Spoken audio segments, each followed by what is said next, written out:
Alloh uchun do'stlashgan ikki cho'pon bo'lgan ekan. Bir kuni ikkovlon so'zlashib o'tirib, biri dardini aytib qolibdi. Do'stim, men oshiq bo'ldim. Alloh xayrli qilsin. Nega mahzunsan? Kimga oshiq bo'lding? Podshohning qiziga. Unga yetishish mening buyuk orzuyim. Shunaqami? Nima qilsa ekan? Ha, topdim. Bir paytlar men safarda Orif zot bilan birga bo'lgan edim. O'sha zotdan so'raymiz. Ikki do'st o'sha Orif zotning oldiga borib, vaziyatni tushuntirishibdi. Buning yo'li oson, debdi Orif zot. Falon yerdagi g'orga borasan. 40 kun tinmay Alloh, Alloh, Alloh deysan. Yigit rozi bo'lib, Orif aytgan ishni boshlabdi. 10 kun o'tibdi, 15 kun o'tibdi. Yigit garchi tili Alloh desa-da, xayolida podshohning qizini tasavvur qilib, zikrni davom ettiraveribdi. 25 kunlardan keyin butun shahar bu darveshning holidan ogoh bo'lib, so'zlay boshlabdi.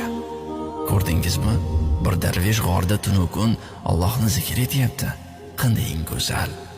Yigit odamlarga e'tibor bermas, holdan toyib qolgan bo'lsa ham, podshohning qizi visolida tinmay zikr etar va 40-kunni astoydil kutar edi.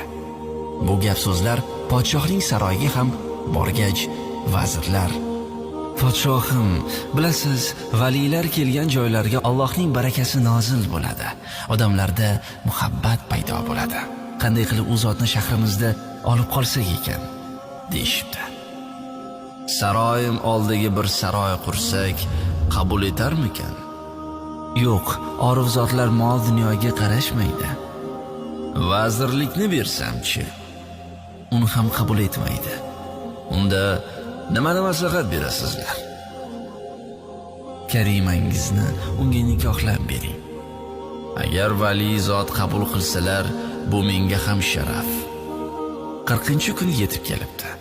Shu kunda podshoh va uning ayonlari yigitning do'sti darveshning huzuriga borishibdi. Yigit tasbih bilan hamon zikr qilardi. Yigit zikrni to'xtatishi bilan podshoh salom berib so'rabdi: "Hazrat, sizning bu yurtda bo'lishingiz bizga sharaf. Buyuring, sizga bir saroy qurdiraman." "Keragi yo'q." "Unda keling, yurtni birga boshqaraylik." "Yo'q. So'nggi umidim shuki, mening bir qizim bor. Garchi sizga loyiq bo'lmasa-da, uni nikohingizga olsangiz." "Yo'q." Shunda cho'ponning do'sti yugurib uning oldiga kelibdi-da so'rabdi: 40 kunki zahmat chekib shu podshohning qizi uchun zikr etding-ku, endi nega undan voz kechyapsan? Do'sti tabassum qildi-da shunday javob berdi: "Men 40 kun podshohning qizi uchun Alloh deganimga huzurimda podshoh va vazirlar tiz cho'kyapti. Agar Alloh uchun Alloh desaydim, nelar bo'lmasdi."